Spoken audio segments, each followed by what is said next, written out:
আসসালামু আলাইকুম সুপ্রিয় দর্শক মণ্ডলী। আজকে যে বিষয় নিয়ে আলোচনা করব, হ্যাঁ, আপনারা নিশ্চয়ই দেখে বুঝতে পারছেন আজকে কোন বিষয়ে কথা বলবো। আজকে আমরা বলবো ইন্ডিয়ান সিকি মৌসুম্মির বিষয়ে কথা। অনেকেই চাইছেন যে ইন্ডিয়ান সিকি মৌসুম্মি ছাদ বাগানে করতে। হ্যাঁ, ইন্ডিয়ান সিকি মৌসুম্মি ছাদ বাগানে খুবই ভালো একটি রেজাল্ট হচ্ছে আমাদের এখানে। এবং আমাদের হাফ ড্রামে এখানে দেখুন দুটো ফল এসছে এখানে। আরও প্রচুর ফল ছিল এখানে, সেগুলো আমরা হারভেস্ট করেছি। এবং দেখুন এগুলো প্রায় জানুয়ারি মাসের আজকে প্রায় সাত সাত তারিখ সম্ভবত। দেখুন ফলের কালার এসে দেখুন কেমন, খুব সুন্দর কালার এসছে। আপনারাও ছাদ বাগানে করতে পারেন। ইন্ডিয়ান চিকি মৌসুমির চারা আমাদের কাছে পেয়ে যাবেন অ্যাভেলেবেল।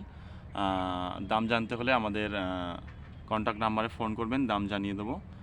আর এটা আমরা রেখেছি, আমাদের সমরবাবু আসবে ভিডিও করার জন্য রেখেছি এটা। তারপরে আমরা ইনশাল্লাহ টেস্ট রিভিউ দেখাবো আপনাদের খেতে কেমন। তবে আজকে এ পর্যন্তই, আবার দেখা হবে অন্য একটি ভিডিওতে। ধন্যবাদ সবাইকে।